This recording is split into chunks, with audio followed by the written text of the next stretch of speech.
কে কে কে ওখানে? কে ওখানে? কে ওখানে?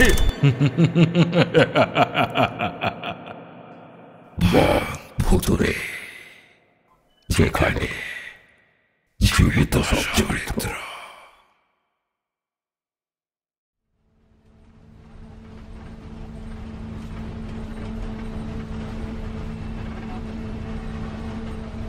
আজ অফিসে একটু কাজের চাপ কম থাকায় তাড়াতাড়ি ব্যাগ কাঁধে বাড়ি ফেরার জন্য বেরিয়ে পড়লাম। 5:50 বর্ধমান লোকালটা ধরতে পারলে তাড়াতাড়ি দিদির বাড়ি পৌঁছে যেতে পারবো। আজ আমার একমাত্র দিদির মেয়ের 10 বছরের জন্মদিন। ওরা থাকে ভুবনডাঙ্গায়। আমার ভাগ্নি রুমি গেলবার যখন আমাদের বাড়িতে এসেছিল বারবার করে বলেছে, মামা, ও মামা, মামা তুমি কিন্তু আমার জন্মদিনে যাবে। তুমি না গেলে আমি কিন্তু আর কখনো কথা বলবো না। একমাত্র ভাগ্নি যদি মামার ওপরে রাগ করে তবে পৃথিবীর কোনো মামাই যে ভালো থাকতে পারে না এ কথা আমি হলপ করে বলতে পারি। কোনো রকমে বাস থেকে নেমে ছুটতে ছুটতে হাওড়া স্টেশনে এসে পৌঁছলাম। দেখলাম ট্রেন 6 নম্বর প্ল্যাটফর্মে দাঁড়িয়ে আছে। দৌড়ে গিয়ে উঠলাম ট্রেনে। মিনিট 5-এর মধ্যেই ট্রেন ছেড়ে দিল। কোলাহল মুখর স্টেশন, যাত্রীদের ব্যস্ততা, কুলিদের হাঁকডাক সব কিছু ছাড়িয়ে আমাদের ট্রেন ছুটে চলেছে গন্তব্যের দিকে।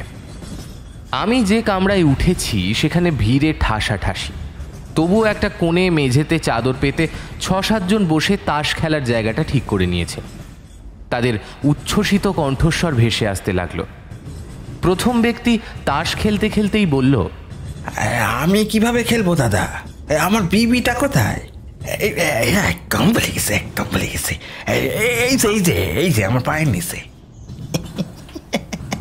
কি মশাই, এই অন্যের বিবিকে করে পায়ের নিচে নিয়ে বসে আছেন যে, সাহস না মন্দ নয়। হ্যাঁ, আশেপাশের যাত্রীরা অনেকেই এই কথায় হেসে উঠল। তাস খেলার সময় যখন কেউ হারাতে বসে তখন অনেকের এরকম পায়ের নিচে তাস চলে যায়। কি বলো ভাইয়া? সাথে সাথে আবারও একটা হাসির রোল উঠল। এভাবেই ট্রেন শেওড়াফুলি পর্যন্ত পৌঁছল। এটা গ্যালোপিং ট্রেন, অর্থাৎ কিনা সব স্টেশনে দাঁড়াবে না। হাওড়া থেকে সোজা শ্রীরামপুর। শেওড়াফুলি স্টেশন ছেড়ে যেতেই ভিড় অনেকটা কমে এলো। এখনো 1.5 ঘন্টার পথ। একটা কোণের সিটে গিয়ে বসলাম আমি। ট্রেনের দুলকি চালে যেন চোখ জড়িয়ে এলো। আমি ঘুমিয়ে পড়লাম, নিশ্চিন্ত ঘুম। যখন ঘুম ভাঙলো তখন হাত ঘড়িতে দেখলাম সময় রাত 8টা। মনে মনে ভাবলাম এখান থেকে নদী পেরোতে হবে, তারপর সেখান থেকে হেঁটে প্রায় 20 মিনিট গেলেই আমার দিদির বাড়ি। সকলেই বর্ধমান নেমে গেল। আমি কিছুক্ষণ দাঁড়িয়ে থেকে দেখতে লাগলাম খালি হয়ে যাওয়া ট্রেনের কামরাগুলোকে। আমাদের জীবনেও এভাবে কত মানুষের আসা যাওয়া হয়ে থাকে, অথচ আমরা শেষ পর্যন্ত একাই নিজের সঙ্গী হিসেবে থেকে যাই। মনটা ভারাক্রান্ত হয়ে গেল। হঠাৎ হাতঘড়ির দিকে নজর পড়তেই দেখি 8:30 বেজে গেছে। খেয়াঘাটে বেশি রাত পর্যন্ত নৌকো থাকে না। নদীর ধারে পৌঁছে একটা নৌকো পাওয়া গেল। দেরি না করে চটপট উঠে পড়লাম সেই নৌকোয়। মাঝি নৌকা ছেড়ে দিল। ছইয়ের ভেতর বসে আমি মাঝির মুখ দেখতে পেলাম না। একটা লণ্ঠন টিমটিম করে জ্বলছে, আর তার সাথে নদীর জলে বৈঠা চালনার ছলাৎ ছলাৎ শব্দটা মনটা বড় উদাস করে দেয়। আমি বরাবরই কথা বলতে বড় ভালোবাসি।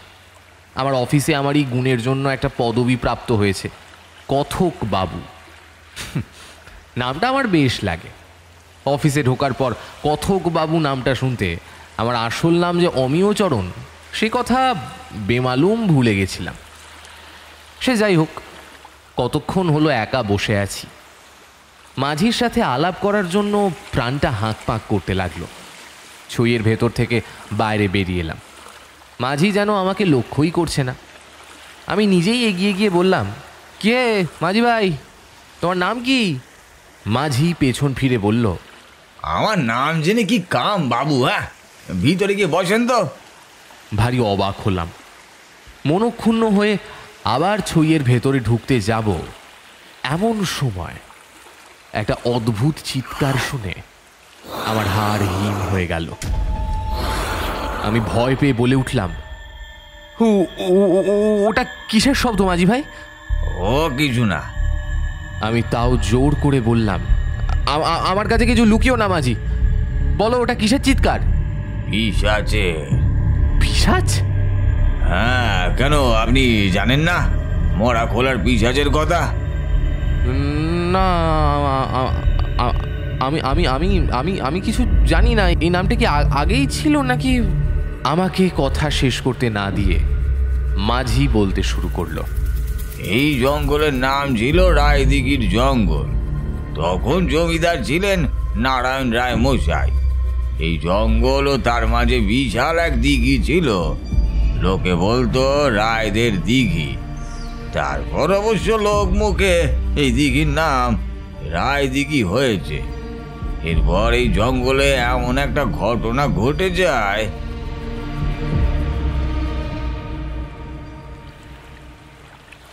এইটুকু বলে চুপ হয়ে যায় মাঝি। আমি বললাম, কি ঘটনা? আপনারা আজকালকার দিনের মানুষ, ওসব পুরনো কথা আপনারা মোটেই বিশ্বাস করবেন না। আমার কথা শুনে হয়তো হেসেই উড়িয়ে দেবেন, তাই শুনে কাজ নেই। আপনি শুধু চুপ করে বসে থাকেন তো। আমার ভারী অপমানিত বোধ হলো, কৌতূহল হলো খুব। তারপর ভাবলাম মাঝি নিশ্চয়ই আগে কাউকে এই কাহিনী শোনাতে গিয়ে অপদস্থ হয়েছে, তাই এখন আর সে বলতে চাইছে না। আমি তাকে আশ্বস্ত করে বললাম, তুমি যা বলবে আমি তাই বিশ্বাস করব। দেখো, আমাকে মিথ্যে বলে তোমার তো কিছু লাভ নেই। ঠিক আছে ঠিক আছে, শুনুন তবে। সেদিন মাঝির কাছ থেকে যেভাবে ঘটনাটা শুনেছিলাম ঠিক সেভাবেই বর্ণনা করছি। মাঝি বলেছিল,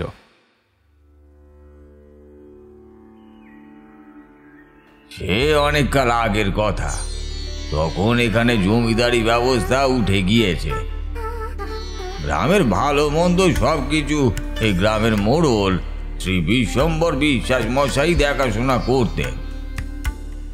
তার দুটি মেয়ে, নীলা আর মানসী। নীলা বাড়ির বড় মেয়ে, স্বভাবে অত্যন্তই শান্ত। ছোট মেয়েটি ছিল চঞ্চল ও ঝগড়ুটে প্রকৃতির। দিদির সব কিছুতেই যেন তার একচ্ছত্র অধিকার। একদিন দুপুরে একটি অপরিচিত ছেলে তাদের বাড়িতে এলো। বাড়িতে ঢুকেই সে বলে, এই বাড়িতে কেউ আছো নাকি গো? গৃহস্বামী মানে মোড়ল মশাই তখন দ্বিপ্রহরের আহার করছিলেন। ছোট মেয়ে মানসীকে ডেকে বললেন, এই দেখ তো মা, কে ডাকে? মানসী তখন এই ধরুন না 12 কি 13 বছরের হবে। সে পুকুরের ঘাটে যাওয়ার জন্যই তৈরি হচ্ছিল। বাবার ডাক শুনে বলল, যাই বাবা। তারপর মনে মনে বলল, মরণ খাঁখা দুপুর ছাড়া আর বুঝি আসার সময় পেল না। নাইতে যাওয়া ছেড়ে এখন কুটুম্বিতা করি আর কি। এই বলে দপদপ করে পা ফেলে বাইরে চলে গেল। নীলা সব দেখে বাবাকে বলল, আমাকে বললেই তো পারতে, জানোই তো ওরকম। বিশ্বাস মশাই খেতে খেতেই উত্তর দিলেন, তোকে নিয়ে তো আমার চিন্তা নেই রে মা, চিন্তা তো ওই ছোটটিকে নিয়ে। একেবারে যেন সাক্ষাৎ মা চণ্ডী। তুই ওকে আদর দিয়ে দিয়ে আরো মাথায় তুলেছিস। ওকে একটু কাজ করতে দে, ও কিছু শিখুক। নীলা নিঃশব্দে হেসে উঠে নিজের কাজে চলে গেল। বাইরে বেরিয়ে সে অপরিচিত একটি ছেলেকে দেখে কিছুটা স্তম্ভিত হয়ে গেল মানসী। ছেলেটি সদর দরজার বাইরে থেকেই বলল, পেন নাম হই, আমি জগা, ভালো নাম জগন্নাথ। বাবুকে যদি একটিবার ডেকে দিতেন। বাবা তো এখন খেতে বসেছেন, আপনি একটু অপেক্ষা করেন, আমি ভিতরে গিয়ে বলে আসি। ছেলেটি ঘাড় নেড়ে সম্মতি জানিয়েই বাইরেই দাঁড়িয়ে রইল। খাওয়া দাওয়া শেষ করে হাত মুখ ধুয়ে বিশ্বাস মশাই বাইরে বেরিয়ে এলেন। ছেলেটি তাকে প্রণাম করে বলল, পেন নাম হই কর্তামশাই, আমি পাশের গ্রাম নিশিকান্তপুর থেকে আসছি। আমার বাবু এই কাগজটি দিয়ে আমাকে পাঠিয়েছেন। আপনি যদি এটা পড়ে আপনার উত্তরটা লিখে দেন তবে আমি সেটা নিয়েই রওনা দিব। বিশ্বাস মশাই কাগজটা খুলে পড়লেন। তার কপালে ভাঁজ পড়েছে। তারপর ছেলেটিকে বাইরেই দাঁড়াতে বলে তিনি ঘরে গেলেন। কিছুক্ষণ পরে আরও একটি কাগজ হাতে করে নিয়ে তিনি বেরিয়ে এসে ছেলেটির হাতে দিয়ে বললেন, ওনাকে বলো উনি যেন চিন্তা না করেন। জি আজ্ঞে। বলে মাথা নেড়ে ছেলেটি কাগজটা নিয়ে চলে গেল। বিশ্বাস মশাই চিন্তিত মুখে ঘরে ঢুকলেন। তারপর বললেন, আমাকে কালই একবার পাশের গ্রামে যেতে হবে গিন্নি। পরদিন সকালে বিশ্বম্বর বিশ্বাস পাশের গ্রাম নারায়ণগঞ্জের উদ্দেশ্যে রওনা দিলেন। যখন তিনি সেখানে পৌঁছালেন তখন প্রায় দুপুর। জমিদার মশাইয়ের আতিথ্য গ্রহণ করে তিনি পরিতৃপ্ত হলেন। সন্ধেবেলায় আহ্নিক সেরে জমিদার শ্রীপতি মুখুজ্জে মশাই তাকে নিজের ঘরে ডাকলেন। মোড়ল মশাই ঘরে ঢুকে দেখলেন জমিদার মশাই মাথায় হাত দিয়ে বসে আছেন। তিনি গলা খাঁকারি দিতেই মুখ তুলে চাইলেন মুখুজ্জে মশাই। স্মিত হেসে তিনি বললেন, আসুন মোড়ল মশাই, আসুন। দুজনেই ভিতরে গিয়ে আসন গ্রহণ করলেন। মোড়ল মশাই বললেন, কি হয়েছে? খুব চিন্তিত লাগছে আপনাকে। আপনি আমাকে নির্দ্বিধায় বলতে পারেন। বলবো বলেই তো আপনাকে ডেকে পাঠিয়েছি। আপনি আমার পরম বন্ধু। আপনার কাছে আমি অনেক ভরসা করে কথাটা বলতে পারি। বিশ্বাস মশাই তার কাঁধে হাত রাখলেন। মুখুজ্জে মশাই একজনকে নির্দেশ দিলেন, দরজাটা বন্ধ করে দে, আর বাইরেই পাহারায় থাকবি। কেউ যেন কোনোভাবে আমাদের কথা শুনতে না পায়, বুঝলি কি না? দরজা বন্ধ হয়ে গেল। জমিদার মশাই বলতে শুরু করলেন, হাওয়া বাতাস লাগা কাকে বলে জানেন? ভ্রু কুচকে ঘাড় নেড়ে মোড়ল মশাই বললেন, শুনেছি, তবে বিস্তারিত কিছুই জানি না। কি হয়েছে বলুন তো? জমিদার মশাই একটু কাছে এসে বললেন, তাহলে আপনাকে বিষয়টা খুলেই বলি। আমার একটি কন্যা সন্তান রয়েছে, নাম শ্রীময়ী। আর একটি পুত্র সন্তান রয়েছে, নাম মৃগাঙ্ক।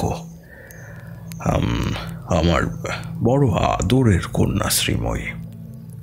ছোট থেকেই বড় শান্ত স্বভাবের আমার মেয়েটি। মায়ের সাথেই থাকে, ঘরের দেখাশোনা করে। এখন আমার মেয়ের বয়স 12। তাকে পাত্রস্থ করতে হবে, এটাই আমার এখন চিন্তা। কিন্তু এর চেয়েও বড় চিন্তা আমাকে গ্রাস করে ফেলেছে মোড়ল মশাই। এই কয়েকদিন হলো আমার মেয়েটি কথা বলে না। ওর মা ওকে খাওয়াতে গেলে আঁচড়ে কামড়ে দেয়। অমন শান্ত লক্ষ্মী প্রতিমার মতো মেয়ে যেন একেবারে রণমূর্তি ধারণ করেছে। এই পর্যন্ত বলে জমিদার মশাই থামলেন। তার গলা ধরে এসেছে, তার দু চোখের কোণ বেয়ে জল গড়িয়ে পড়ল। তারপর চোখের জল মুছে নিয়ে তিনি বললেন, আপনার কাছে লুকোবো না মোড়ল মশাই। মেয়েকে এখন ঘরে দড়ি দিয়ে বেঁধে রাখতে হয়, না হলে সব জিনিস একেবারে তছনছ করে দেয়। পাড়ার লোকে এইসব কথা যদি জানতে পারে তাহলে কিভাবে এই মেয়ের বিয়ে দেব বলুন? আমার মান সম্মান সব যে যেতে বসেছে মোড়ল মশাই। বিষয় আশয়ের প্রতি আর কোনো মোহ নেই আমার। ঈশ্বরের কাছে আমার একান্ত প্রার্থনা মোড়ল মশাই, তিনি যেন আমার সন্তানকে সুস্থ করে তোলেন। আমি আর কিছু চাইনি, বিশ্বাস করুন মোড়ল মশাই, আমি আর কিছু চাইনি। বলতে বলতে কান্নায় ভেঙে পড়লেন জমিদার শ্রীপতি মুখুজ্জে। মোড়ল মশাই এ কথা শুনে বড়ই চিন্তায় পড়লেন। তারপর বললেন, একবার আমাদের গায়ের ভৈরব খুড়োকে খবর দিয়ে দেখতে পারেন। খুড়ো এককালে তন্ত্রমন্ত্র জানতেন, সাধনা করতেন। হয়তো আপনি নামও শুনে থাকবেন, ভৈরব মুখুজ্জে, এককালের নাম করা তান্ত্রিক। এখন অবশ্য তার বয়স হয়েছে, তবুও এখনো গ্রামের মানুষ এরকম কোনো বিপদে পড়লে ওনাকেই ডাকে। শ্রীপতি বাবু মোড়ল মশাইয়ের হাত দুটো ধরে কাতর স্বরে বললেন, আপনি ওনাকে একবারটি খবর পাঠান মোড়ল মশাই, দয়া করে যদি এই উপকারটুকু করেন। আমি সারা জীবন আপনার কাছে গোলাম হয়ে থাকবো। ছি, এসব কি বলছেন? আপনার সন্তান সে তো আমারও সন্তান, আমারও দুটি কন্যা রয়েছে, তাই আপনার কষ্ট আমি খুব ভালোভাবেই বুঝতে পারছি। আপনি কাউকে বলে কাগজ কালি আনবার ব্যবস্থা করুন। আমি খুড়োকে সবিস্তারে জানিয়ে এখানে আসার অনুরোধ করছি। কাল যেন আপনার লোক গিয়ে তাকে কাগজটি দেখিয়ে সাথে করেই নিয়ে আসে। আর একটা কথা, আপনার এমন বিপদের দিনে আমি সব সময় আপনার পাশেই থাকব। আপনার মেয়ে সুস্থ হবে সেটা দেখার পরই আমি এখান থেকে বিদায় নেব। আবারও কণ্ঠস্বর আর্দ্র হলো শ্রীপতি মুখুজ্জের। কৃতজ্ঞতায় অবনত হলেন তিনি। তারপর বললেন, আপনার মতো সহৃদয় ব্যক্তিকে পাশে পেয়েছি, এ আমার পরম সৌভাগ্য। আমি সত্যি নিজেকে ধন্য মনে করছি মোড়ল মশাই।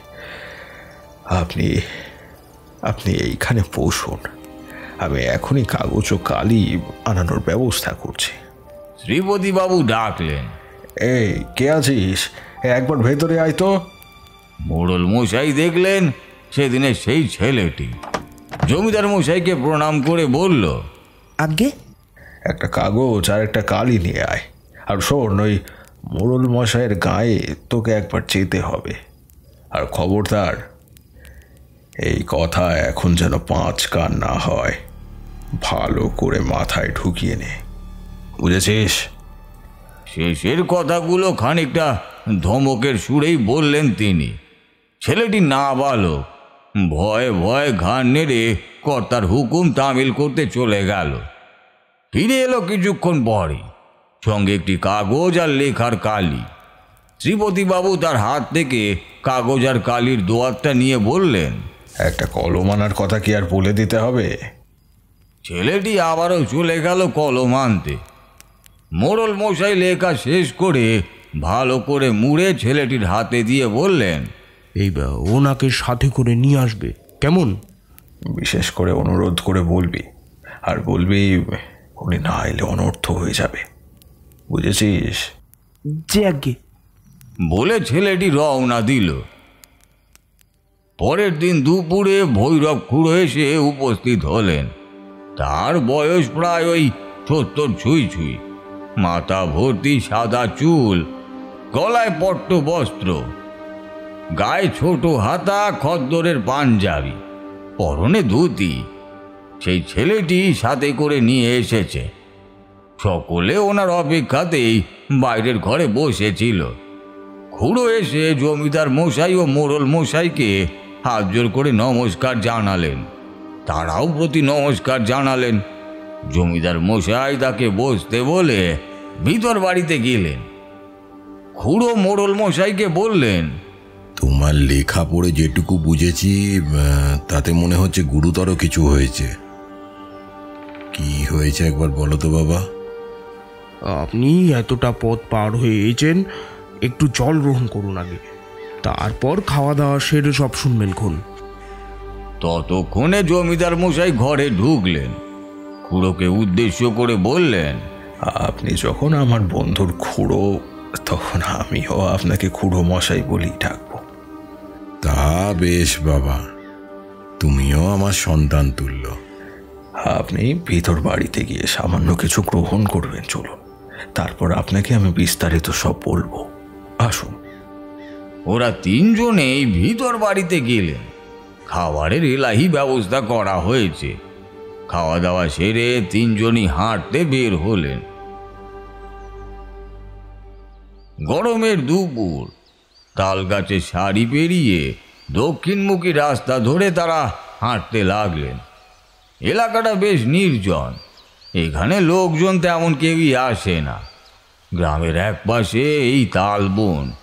যখন তাল পাকে তখন ছোট ছোট ছেলেমেয়েরা তাল কুড়োতে আসে বটে, এছাড়া অন্য সময় এখানে কারোরই দেখা পাওয়া যায় না। খুড়ো বললেন, বলছিলাম যে বাবা, তোমার বাড়িতে কে কে আছেন? আমি, আমার স্ত্রী, আমার একমাত্র মেয়ে মৃন্ময়ী আর ছেলে মৃগাঙ্ক, আর এছাড়া চাকর বাকর। তোমার জমিদারিতে বাস করে তোমার এমন কোনো প্রজা আছে যে তোমার বিরুদ্ধে যেতে চায়? জমিদার মশাই কিছুক্ষণ চুপ করে থেকে বললেন, না, সেরকম কারো কথা তো মনে পড়ে না। তবে একবার একজন প্রজার সাথে ভাগ চাষ নিয়ে একটু বচসা হয়েছিল। সে আজ অনেক দিনের কথা।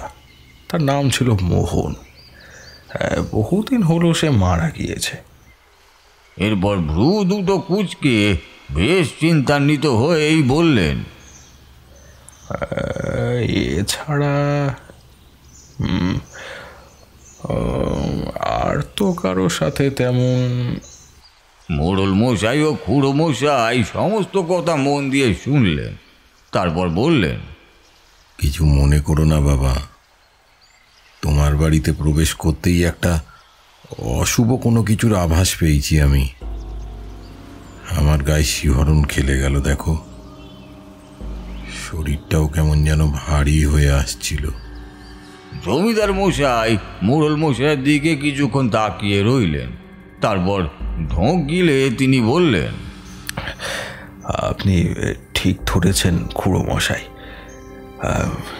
আমার একমাত্র মেয়ে অসুস্থ। ও বেশ কয়েকদিন ধরে এই অদ্ভুত আচরণ করছে।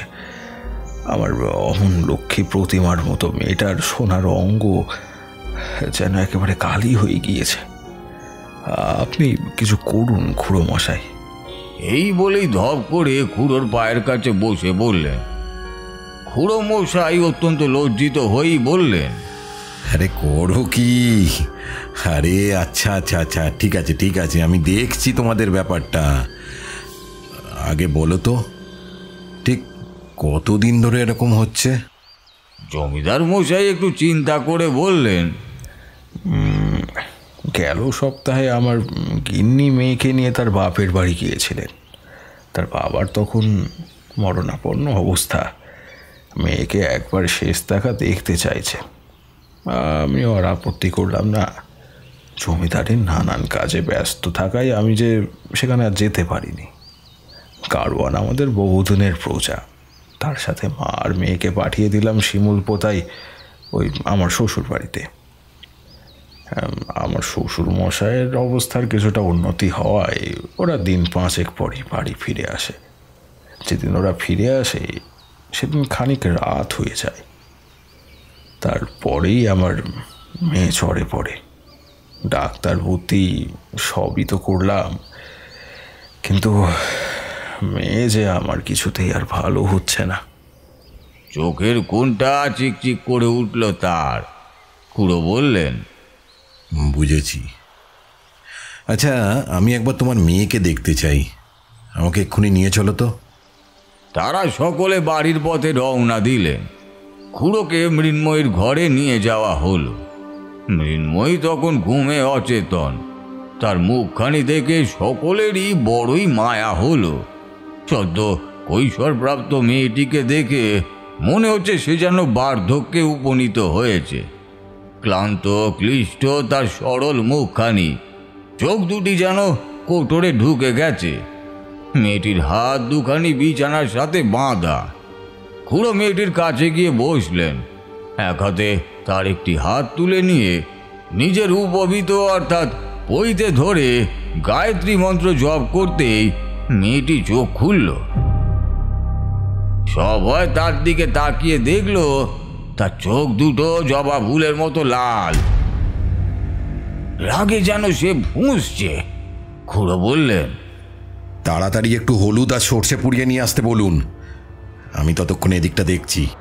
জমিদার মশাই একটি লোককে ডেকে হুকুম দেওয়ার সাথে সাথেই সে ছুটল তামিল করতে। মেয়েটি উঠে বসেছে।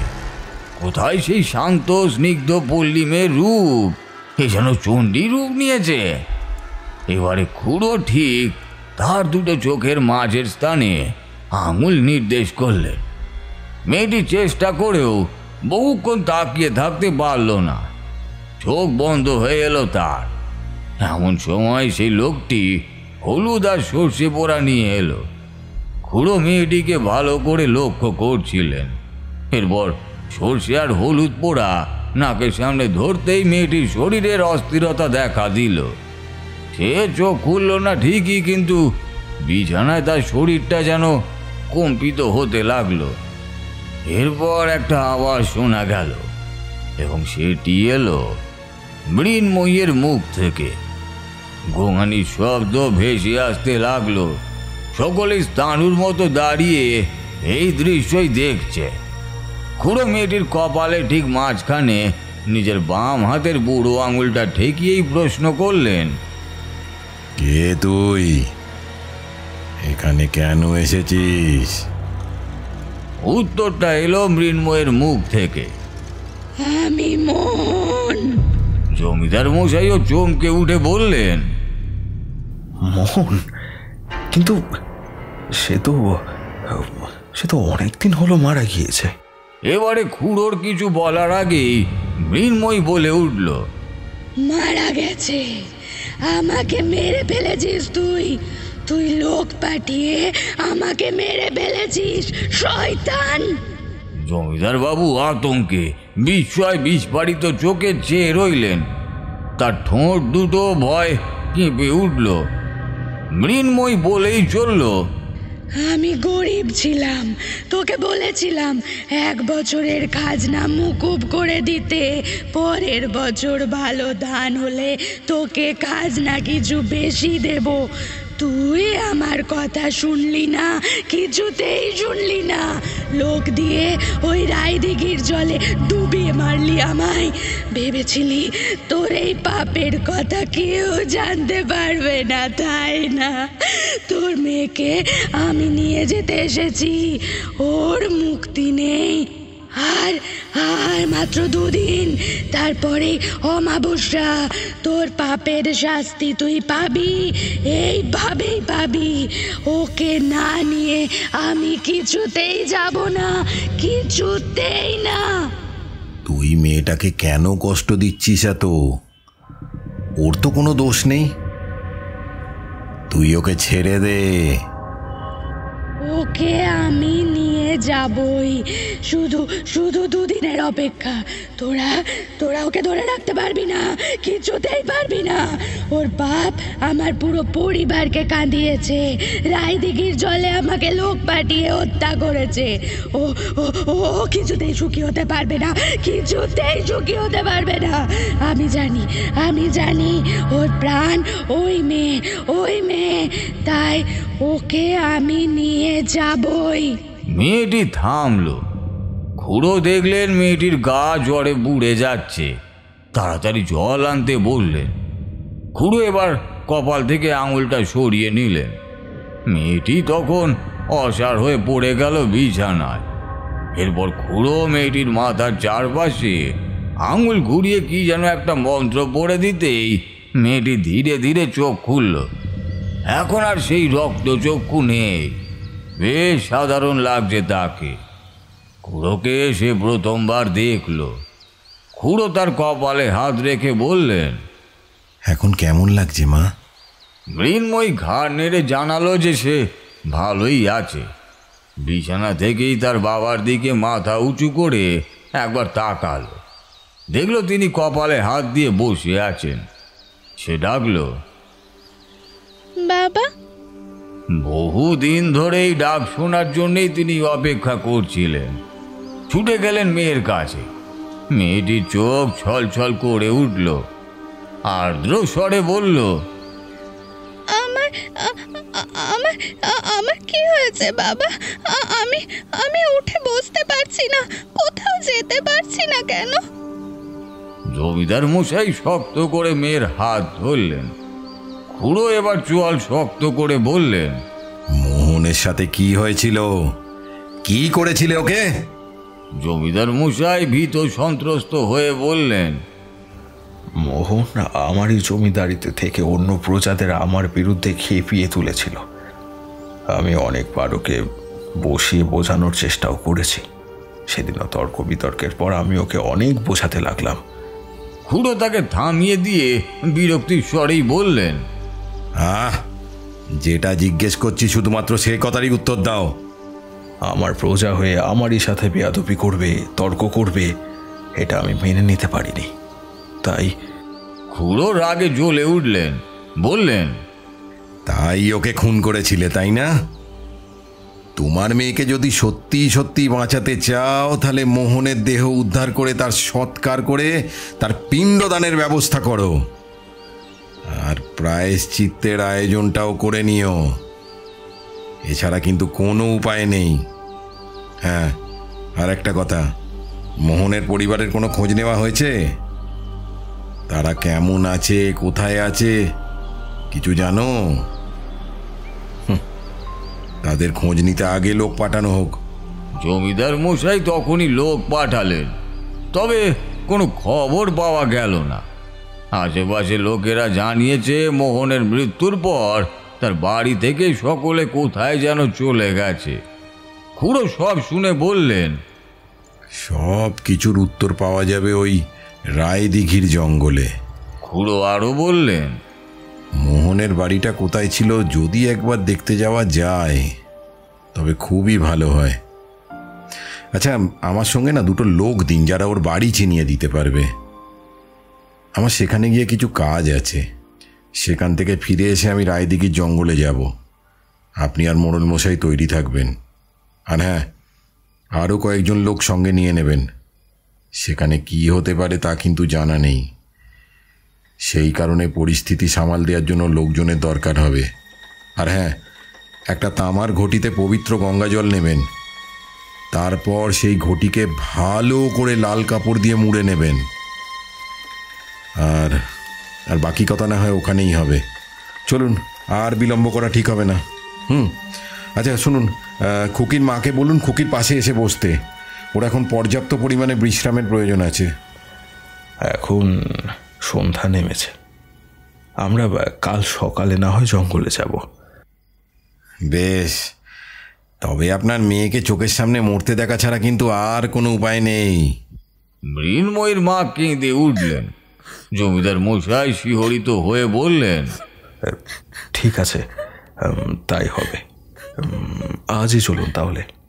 এরপর মোড়ল মশাইকে বললেন, আপনি সঙ্গে গেলে একটু ভরসা পাই। আমি না তাহলে মোহনের বাড়িটা দেখে আসি। আপনারা কিন্তু সবাই তৈরি হয়ে থাকুন। আচ্ছা, আপনার লোকেরা কোথায়?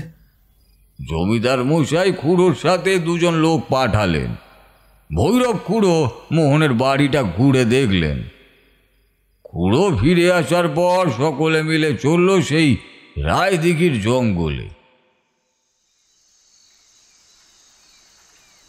এত ঘন জঙ্গলে লোকে দিনের বেলাতেই আসতে ভয় পায়।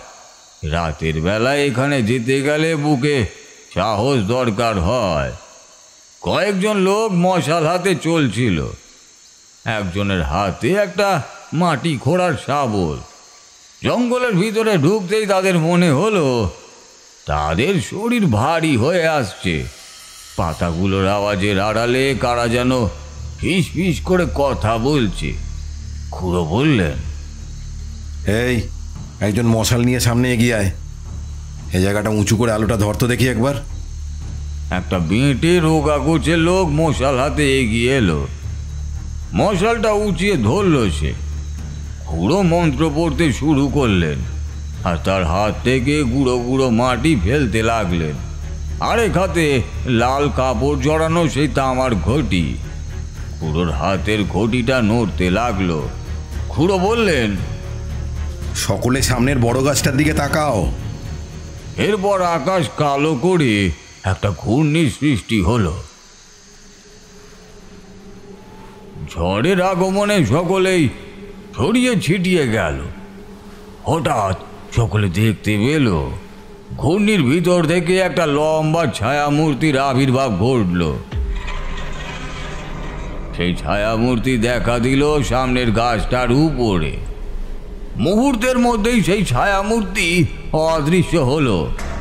পুরো কিছু একটা বুঝতে পেরে জমিদার মশাইয়ের হাতে সেই ঘটিটা রাখলেন আর নিজের বইতেটা আঙুলে জড়িয়ে ধরে মন্ত্র বলতে লাগলেন। সকলেই একটা গোঙানির শব্দও শুনতে পেল। ওদের সাথে যে লোকগুলো এসেছিল তাদের মধ্যে একজন খুব অস্বাভাবিক আচরণ করতে লাগলো। সকলে তাকে দেখতে লাগলো। মশালের আলোয় তার রক্তবর্ণ চোখ দুটোর দিকে তাকিয়ে সকলেই যেন আতঙ্কিত হয়ে উঠল। ভৈরব খুড়ো তার সামনে এসে দাঁড়ালেন। লোকটার রক্তবর্ণ চোখের দিকে তাকিয়ে মন্ত্রপুত মাটি তার কপালে লেপে দিলেন। লোকটা থরথর করে কাঁপতে লাগলো আর গোঙাতেও লাগলো। কে তুই? কি চাস? আমি মোহন। এই জঙ্গলের ঠিক ঠিক এইখানে যেখানে তোরা দাঁড়িয়ে আছিস সেইখানে আমাকে মেরে পুঁতে দিয়েছিল ওই ওই ওই ওই নিষ্ঠুর জমিদারের লোকগুলো। অবশ্য তারা এখন কেউ আর বেঁচে নেই। আমি কাউকে বাঁচতে দিইনি। মাঝে শুধু 2টো দিন, অমাবস্যার দিনই সব শেষ। জমিদার শ্রীপতি মুখুজ্জের মেয়ের মৃত্যু দেখার জন্য তুমি তৈরি হও। মেয়েটাকে ছেড়ে দে। তোর দেহ সৎকারের ব্যবস্থা করবেন ওই জমিদার মশাই, আর তোকে মুক্তি দেওয়ার সব ব্যবস্থা করব আমি। কিন্তু মেয়েটাকে তোকে ছাড়তেই হবে। ছাড় ওকে। জমিদারের অত্যাচারে এখন আমার পরিবারের সকালে এখান থেকে চলে গেছে, আর ও কিনা সুখে থাকবে। আমি কিছুতেই ছাড়বো না। ওর মেয়েকে আমি নিয়ে যাবই। খুড়োর চোখ দুটো হঠাৎই যেন জ্বলে উঠল। জমিদার মশাইয়ের হাত থেকে ঘটিটা নিয়ে তার থেকে মন্ত্রপুত জল ছুঁড়ে দিলেন সেই লোকটির গায়ে। লোকটি চিৎকার করে উঠল, তুই কি করলি? তুই কি করলি? আমার সারা শরীর জ্বলে যাচ্ছে। বলতে বলতেই লোকটা অজ্ঞান হয়ে মাটিতে পড়ে যায়। আর সকলে সেদিকে তাকিয়ে দেখে একটা সাদা কুণ্ডলি পাকানো ধোঁয়া সেই লোকটির শরীর থেকে বেরিয়ে এসে হাওয়ায় মিশে গেল। খুড়ো জমিদার মশাইকে উদ্দেশ্য করে বললেন, তুমি কিন্তু অত্যন্ত অন্যায় করেছ। এর শাস্তি তোমাকে পেতেই হবে। এই পৃথিবীতে মৃত্যুর আগে সকলকেই কিন্তু তার কর্মফল ভোগ করতে হয়। তোমার মেয়ে নির্দোষ। শুধুমাত্র তোমার কৃত পাপের শাস্তি ভোগ করছে তোমার মেয়ে। আমি এমন একটা ব্যবস্থা করে দেবো যাতে মোহনের অতৃপ্ত আত্মা শুধুমাত্র এই জঙ্গলেই থাকে, এর বাইরেও কোথাও যেতে পারবে না। তবে প্রতি অমাবস্যার এই জঙ্গলে একটি করে প্রদীপ জ্বালিয়ে যেতে হবে।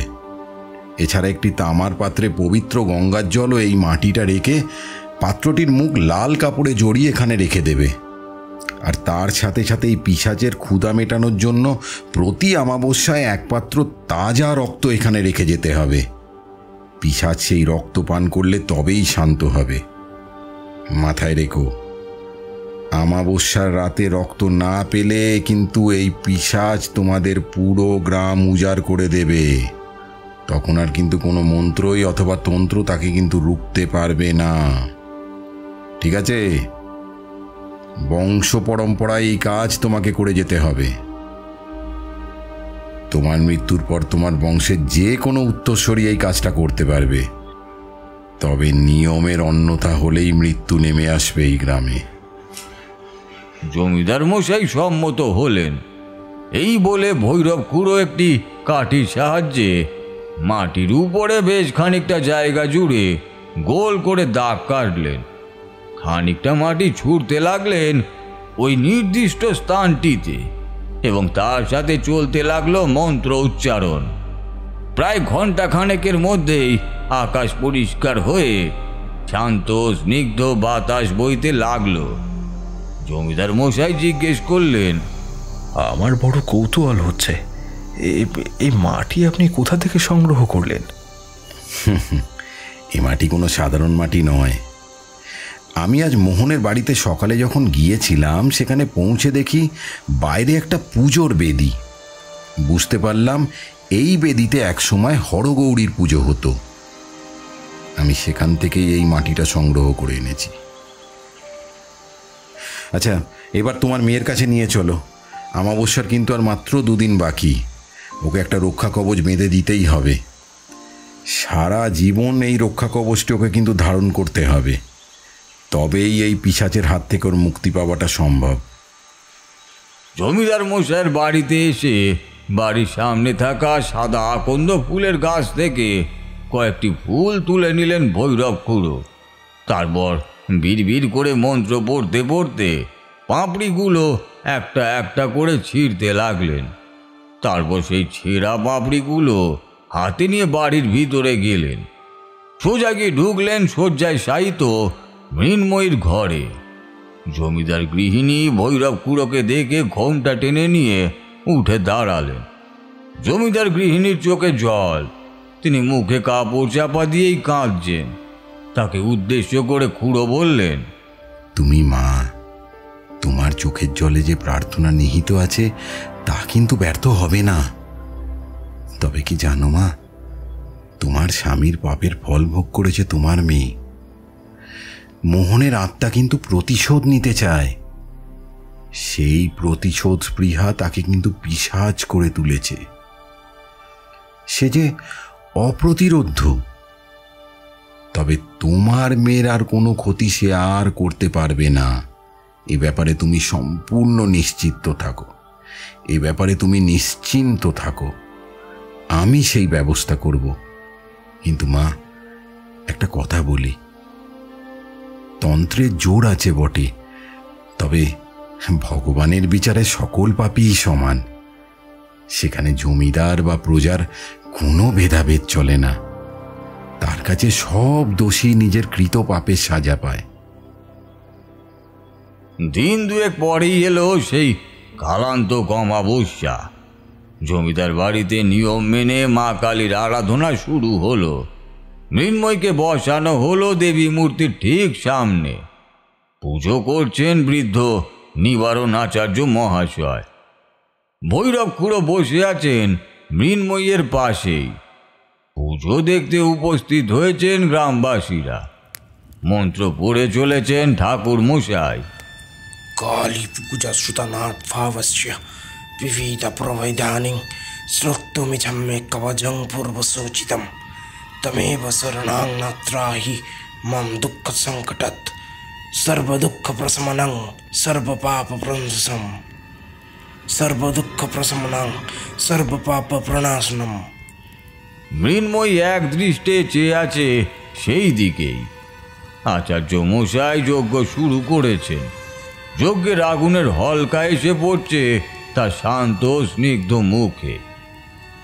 এমন সময় সকলে এক ভয়ানক চিৎকার শুনতে পেল। মনে হলো যেন কোনো বিশালাকায় ভয়ঙ্কর প্রাণীকে শিকল দিয়ে আটকে রাখা হয়েছে এবং সে মুক্তি পাওয়ার জন্য ছটফট করছে। জমিদার মশাই কাছেই দাঁড়িয়েছিলেন। খুড়ো ইশারায় তাকে ডাকলেন। জমিদার মশাই কাছে আসতেই তিনি কানে কানে বললেন, চিৎকার শুনতে পাচ্ছ? সময় হয়েছে, তৈরি হয়ে নাও। তোমায় যে যেতে হবে। যা যা বলেছিলাম সব কিন্তু মনে করে নিয়ে যেও। আর হ্যাঁ, তোমার গৃহিণীর সাথে দেখা করে তারপর যেও। শেষ কথাটা শুনে বুকটা ধক করে উঠল জমিদার মশাইয়ের। তবে কি খুড়ো কোনো বিপদের ইঙ্গিত পেয়েছেন? এমন কাজের কথা স্ত্রীকে না জানিয়ে করবেন বলেই তিনি ভেবেছিলেন, কিন্তু খুড়োর কথা অমান্য করার মতো ধৃষ্টতা তিনি দেখাতে পারলেন না। একটি পিতলের প্রদীপ জ্বালিয়ে নিলেন। এক পাত্র বলির তাজা রক্ত ও মোহনের বাড়ি থেকে নিয়ে আসা সেই মাটি একটি তামার পাত্রে রেখে কিছুটা গঙ্গার জল মিশিয়ে নিলেন। পাত্রের মুখ ভালো করে লাল কাপড় দিয়ে বন্ধ করে দিলেন। এরপর দুজন লোক নিয়ে চললেন জঙ্গলের দিকে। তার সামনে একজন লণ্ঠন দুলিয়ে চলেছে, আর তার পিছনে যে লোকটি রয়েছে তার এক হাতে ঢাকা দেওয়া তাজা রক্তের পাত্র, আর একটা হাতে জল ও মাটি মিশ্রিত সেই তামার পাত্রখানি। ভৈরব খুঁড়ের বিধান মতো পুজো শেষ হওয়ার পরে একটি রক্ষা কবচ তিনি বেঁধে দিলেন মৃন্ময়ীর হাতে। তিনি মৃন্ময়ীর মাথায় ধীরে ধীরে হাত বুলিয়ে বললেন, আজ থেকে এই কবচই তোমাকে রক্ষা করবে মা। তবে এই কবচ তখনই কাজ শুরু করতে পারবে যখন তুমি নিজের সব অপরাধ মাকে জানিয়ে মা কালীর কাছে আত্মসমর্পণ করবে। দেবীর শক্তির উপরে সম্পূর্ণ বিশ্বাস ও আস্থা ভজন হবে, তখনই এই রক্ষা কবচটি ঢাল হয়ে সমস্ত বিপদের হাত থেকে আজীবন তোমাকে রক্ষা করবে। জমিদার মশাই সেদিন যখন জঙ্গলে গিয়েছিলেন, সেখানে পৌঁছানোর পরে তিনি বললেন, মোহন, আমি আমার পাপের প্রায়শ্চিত্ত করতে প্রস্তুত। তুমি আমাকে যা শাস্তি দেবে দাও, শুধু আমার মেয়েকে তুমি মুক্তি দাও। রক্তপূর্ণ তামার পাত্র, জলের ঘটি ও প্রদীপ সেখানেই মাটিতে নামিয়ে রাখলেন জমিদার মশাই। তারপর পিছন ফিরে জঙ্গল থেকে বেরোতেই যাবেন, এমন সময় পিছন থেকে কে যেন তার গলা চেপে ধরল। চিৎকার করে উঠলেন জমিদার মশাই। বাকি দুজন যারা জমিদারের সাথে এসেছিল তারা প্রাণ ভয়ে দৌড়ে পালাতে গেলে কে যেন অন্ধকারে তাদের পা টেনে নিয়ে জঙ্গলের ভিতরে নিয়ে গেল। জমিদার মশাইয়ের দম বন্ধ হয়ে যাওয়ার উপক্রম হলো। তিনি মাটিতে বসে হাঁপাতে লাগলেন। ততক্ষণে গলার উপর থেকে সেই অদৃশ্য হাতটা সরে গিয়েছে, কিন্তু জমিদার মশাই মাটি থেকে উঠে দাঁড়াতে পারছেন নাই বা কেন। তিনি অনুভব করলেন তার গলায় ব্যথা করছে। হাত দিতেই দেখলেন রক্ত। সেই রক্ত গাছের শিকড়ের মতো তার সারা শরীরে ছড়িয়ে পড়তে লাগলো। নিজের শরীরের দিকে তাকিয়ে যন্ত্রণায় আর্তনাদ করতে লাগলেন জমিদার মশাই। অদ্ভুত ব্যাপার হলো, তার দেহ থেকে রক্তের ধারা মাটিতে পড়ছে না। কোনো এক অদৃশ্য শক্তি সেই রক্ত শুষে নিচ্ছে ধীরে ধীরে। এক সময় জমিদারের রক্ত শূন্য দেহটা পড়ে থাকে সেই নিশ্চিদ্র অন্ধকারের অতলে। বাবা চিৎকার বন্ধ হয়ে গেলে ঝিঁঝির ডাকে পুনরায় মুখর হয়ে ওঠে জঙ্গলের চারপাশ। এই ঘটনার পর থেকেই এখানে নাম হয় মরা খোলার জঙ্গল। জমিদারের মেয়ে সেই রক্ষা কবচের গুণে ধীরে ধীরে ভালো হয়ে ওঠে, তবে সেই পিশাচ এখনো এই জঙ্গলেই রয়েছে। প্রতি অমাবস্যায় গগনভেদী আর্তনাদ শুনতে পাওয়া যায়। সেই জমিদার এখন আর বেঁচে নেই, তার মেয়ে আছে এখনো, সেই গ্রামেই থাকে। জমিদারের একমাত্র ছেলে মৃগাঙ্কও বড় হয়েছে।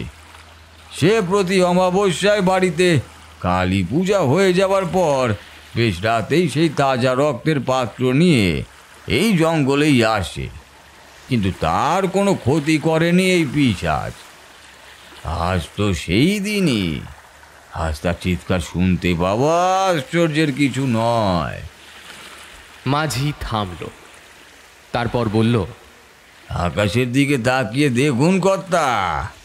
আমি অবাক হয়ে দেখলাম আকাশে চাঁদের দেখা নেই।